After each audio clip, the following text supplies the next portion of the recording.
విధంగా మానవ హక్కులకై పోరాడే మహిళలను తలుచుకొని మేము ప్రదర్శింపబోవు నృత్యనాటకం బెట్టిదనినా. ఆగు సుభాషిణి, ఆగు. మానవ హక్కులేమిటి, పోరాడే మహిళలేమిటి? స్త్రీలను తలుచుకోవాలంటే పుణ్యమూర్తులైన పతివ్రతామ తల్లులెందరు లేరు? వారిని తలుచుకోకుండా వీళ్లంతా ఎవరు? ఆ పతివ్రతామ తల్లులు కూడా తమ హక్కులు పోగొట్టుకుని వాటికోసం పరితపించిన వారే కదా ప్రియంవద. అసలు స్త్రీ ధర్మాల గురించి చెప్పకుండా హక్కులేమిటి సుభాషిణి? పాతివ్రత్యం, మాతృత్వం, సేవానిరతి, ఇవి కదా స్త్రీ ధర్మాలు. వాటిని మర్చిపోయి హక్కులంటావేమిటి? ఆ ధర్మాల వల్ల స్త్రీలకు దక్కిందేమిటి ప్రియంవద? ఏమీ లేదా? పతివ్రతా ధర్మాలను పాటించిన ఆ మహాపతివ్రతా శిరోమణులకు దక్కిందేమీ లేదంటావా? ఉందో లేదో వారి నోటి మీదుగానే విను. ఎవరిని పిలిచి అడుగుదామో చెప్పు. సీతను ముందుగా ఆహ్వానిద్దాం సుభాషిణి.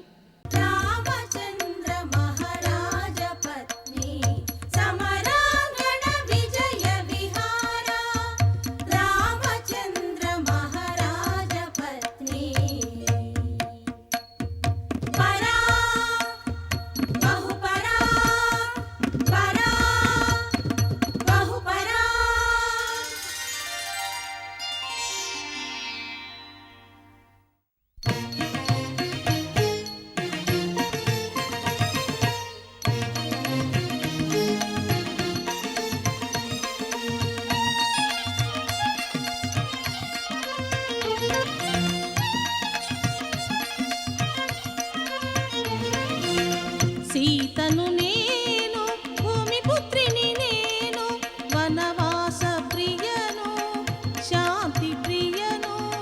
సీతను నేను, భూమిపుత్రిని నేను, వనవాస ప్రియను, శాంతి ప్రియను.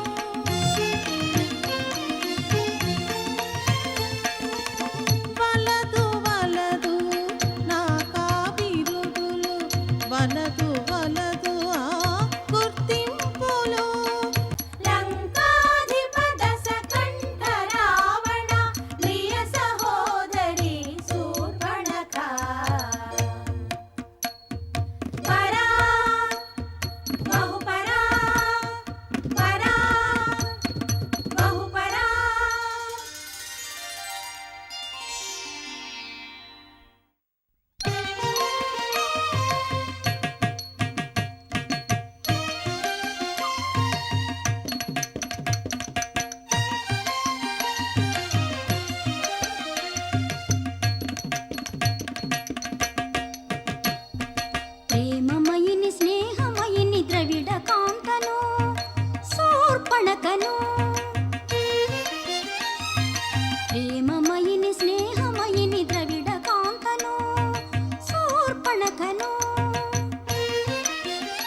సుభాషిణి, గాంధారి మహాపతివ్రత సాధ్వి.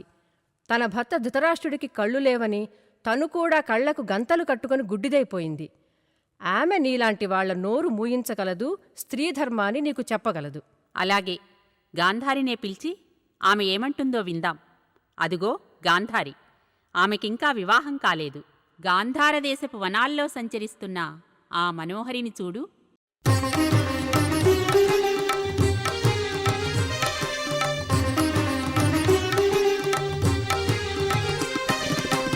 కదిలే కలల తేరు గాంధారి ఉరికే కొండవాగు గాంధారి కదిలే కలల తేరు గాంధారి ఉరికే కొండవాగు గాంధారి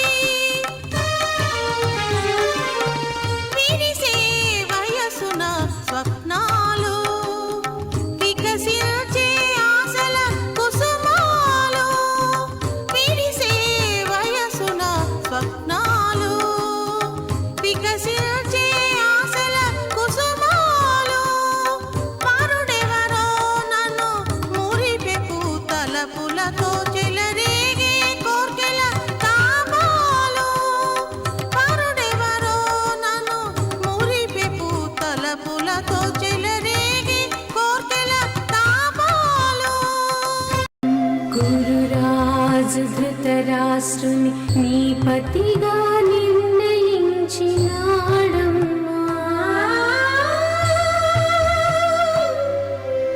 నీదు జనకుడు నీదు జనకుడు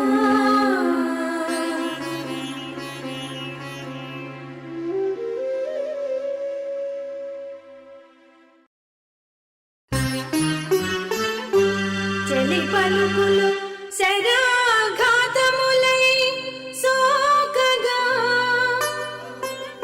నేల కూలె కూలిన ఆశలతో గాంధారి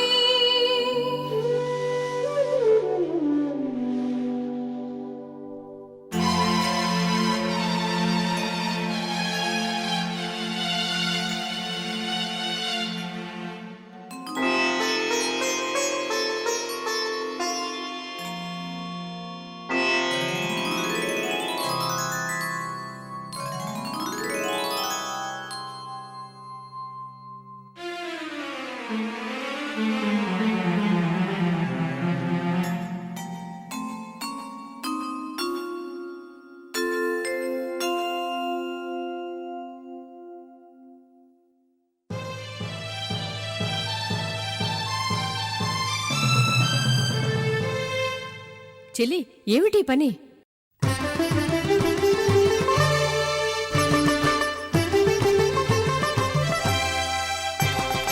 ఇది నా పగ ఆరని వగ ఇది నా పగ ఆరని వగ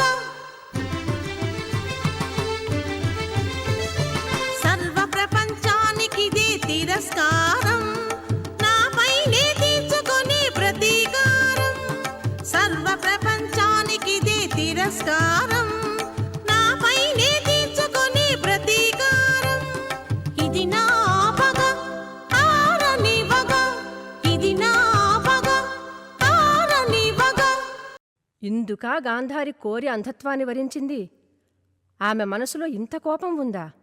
అదంతా దిగమింగి బతికిందా? అవును, ఈ విధంగానే తరతరాలుగా స్త్రీలు తమ మీద కుటుంబం సమాజం విధించిన ఆంక్షలకు బదులు తీర్చుకుంటున్నారు.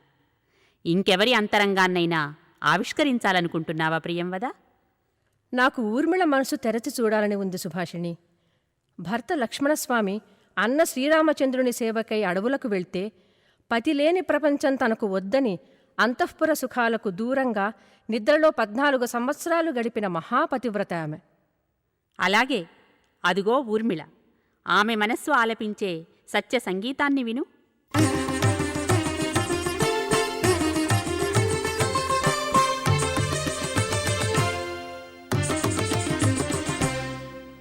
ఊర్మిళను నే ఊర్మిళను దీర్ఘ నిద్రావరణ సంచరితను ఊర్మిళను నే ఊర్మిళను దీర్ఘ నిద్రావరణ సంచరితను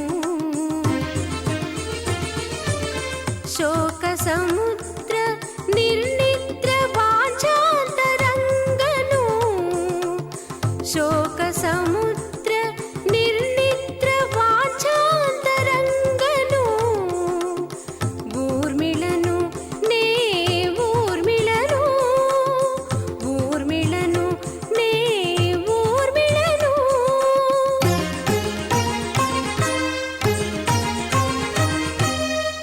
ఒక్క మాట చెప్పలేదు, అనుమతి నన్ను కోరలేదు. ఒక్క మాట చెప్పలేదు, అనుమతి నన్ను కోరలేదు. అన్నగారి సర్వస్వం సతి అతనికి నిర్జీవం. అన్నగారి సర్వస్వం సతి అతనికి నిర్జీవం. పరమఋషి జమదగ్ని భార్య, ధరణీనాథులందరినీ జయించిన పరశురాముని తల్లి రేణుకాదేవి అంతరంగ కథనం ఏమిటి సుభాషిణి? అది ఆమె మాటల్లోనే విందాం ప్రియంవద.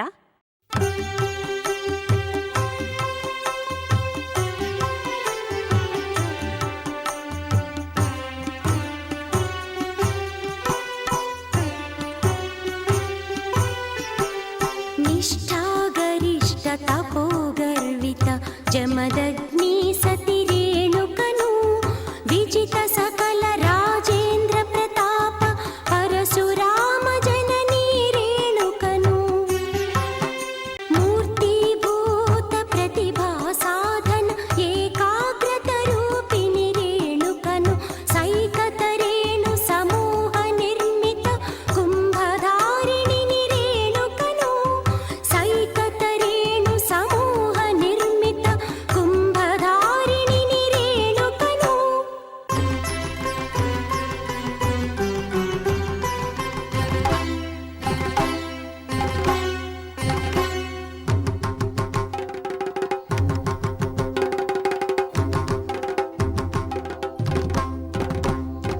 పాతివ్రత్య ఫలితమేమి మాతృత్వపు మహిమయేమి. పాతివ్రత్య ఫలితమేమి మాతృత్వపు మహిమయేమి. క్షణమైన కనులు మనసు చెంచలించరాదంటూ